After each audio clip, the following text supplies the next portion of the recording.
Бэр чадлаа гайхуулсан халахын хүчтэнгүүдийн домог ирээ. Говийн домогт бүх чивэ арслан.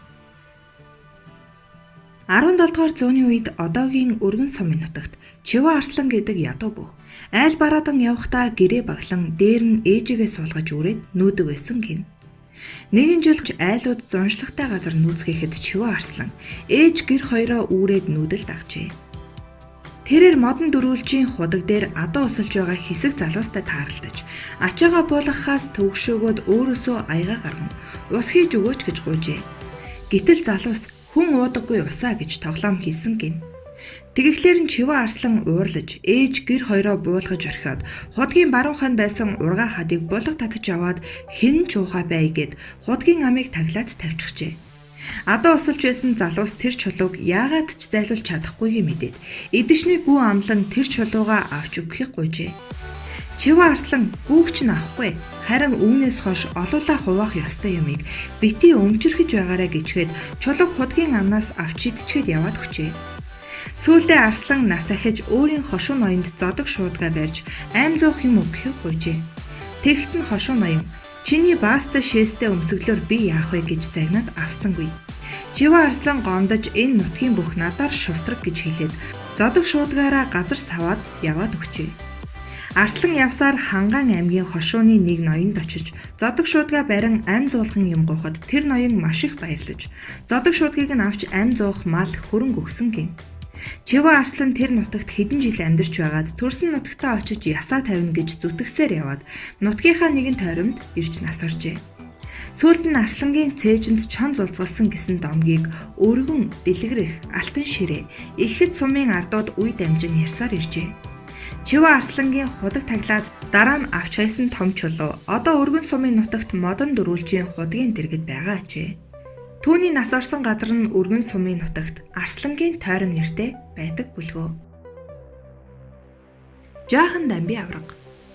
Хуучнаар Далай бангийн Үйзэн бэйсийн хошуу одоогийн Архангай аймгийн Мөрөн сумын нутагт хэсэг аянчид үдлэж байтал уг нутгийн 5 хүдрээр омглон нордынхоо бэр чадлыг гайхуулж 100 зай холбон хүрт цас хаг зүсэж хүйтэн жавар сүрэн давхсаар аянчдын майхны гадаа дөрөв мултлав.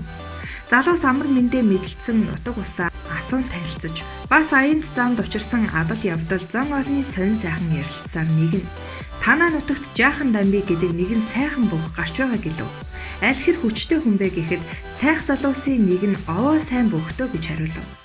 Ам халсан ирчүүдийн яриа үргэлжлэн хөвөрсөөр аянчдын тууж явсан бараг зэрлэгшсэн атар шарнуудаас хоёрыг авахаар 8 тохиров. Насбыг гүйцсэн атар тарган амбар шарыг барих тийм амаргүй. Гэтэл аянчдын нэг нь хажуугаараа дайрч гарсан амбар шарыг ишиг шүрч байгаа юм шиг сугандаа хавчуулан зогсож байхыг харсан хэн ч итгэмээргүй. Энэ бол хуучин Далай бангийн Үйзэн бэйсийн хошуунд төрсэн нутгийн хүү Улиастайн амбаны зан цэрэнхүү гэгч мөнөөс мөн ажээ. Дамби авраг очиж эвэрдэж байгаад тэрч ирэхэд амбар шар яаж чадахгүй байжээ. Тэгэхэд хамт байсан залуучууд гайхан дуу алдаж бие биесээ нудралтан гайхаш алдсан аваа. Нутаг хошуундаа жаахан дамби өөр нутаг хошуунд олон баяр аврах хэмээн нэрссэн энэ бүх 10 засаг 7 хошуу наадамд барилдаагүй юм байна. Энэ бас их учир шалтгаантай. Нэгэн үе хуучин үл болж шинэн зул болсон үзэл сурталын хоосон номлолыг зэвүүцэж эсэргүүцэж байсантай холбоотой. Гэвч дамби авраг Монгол бүхийн домог болсон. Түүхэнд нэрээ үлдээсэн дуугар дувсан жамба годон дампил нарыг дээрх наадмуудад хайж цацаж цалгиж явсан гэх яриа нутаг хошууны олонний дунд домог болон үлдсэн байна. Тухайлбал Улиастайн амбын шөвгийн дөрөвт үлдэхт нь барилдуулалгүй төрүүлсэн хэмээн төрөө бүхийн бай шагнал өгчөжээ. Энэ үед дамби авраг 57 настай байжээ. Авраг энэ наснда эмнэг хангал газрыг дэлдэж аваад цавдиж унаг адил ногтолж байсан хэмээн ам дамжин яригдсаар өдийг хүрлээ. Лунда Арслангийн хөх чулуу. Архангай аймгийн Их Тамир сум эрт үеэсээ бүх сайтай. Энэ нутгийн алдарт бөхчүүдийн нэг Лунда Арслан бэр хүч сайтай, унаа холтой. Хүчтэнд ааглуулдаггүй, мэгтэнд хуурцдаггүй. Тэвчээр хатуужил сайн уужуу тайван зантай, уран сэтгэмж сайтай. Уян хатан ухаалаг тооцоотой бүх байжээ. Өрсөлдөгч бүхтөө өргөмжийн даваа хайрладаггүй нэгэн онцлогтой. Энэ тухай дархан авраг мөвгат дурсан ярихтаа Лунда Арсланг Монгол хүү кинонд тоглоход шороотын цэвэнтэй барилдуулж зургийг нь авчээ. Өрсөлдөгч бүх цэвэнд тухайн үеийн шаардлагаар өвдөг шороотсон юм. Хожим Арслан киногоо үзээд би цэвэнд бууж өгөөгүй. Энэ киноноос миний зургийг арилгаж, ахин битгий гаргаараа хэмээн захиж, тоглолтын шагнал 1000 төгрөгөө буцааж өгсөн юм гэдэг хэмээжээ. Лунда Арслан 1929 оны улсын наадамд 1000 орчим бүх барилдсанаас 8 давж, дөрөвдөлдөн нутгийн бүх Б Банзар Арслан дэмжээ. 1935, 1937 оны ардын хувьсгалын 14-16 жилийн агаар 720, 896 бүх барилдахад 32 тулцсан байна.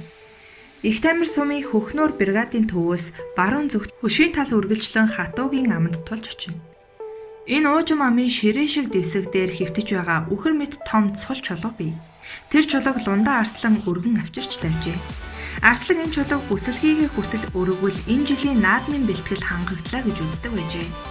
Нутгийн хүчит бөхчүүд үе тэнгийн залуучуудын дотроос өнөөдрийг хүртэл хинч хөдөлгөж чадаагүй юм. Энэ хүчит Арслан улсын авраг хадоотар шиг нуруутай, их тэнхээтэй, биерхүү 130 кг орчим живдээ өг байжээ.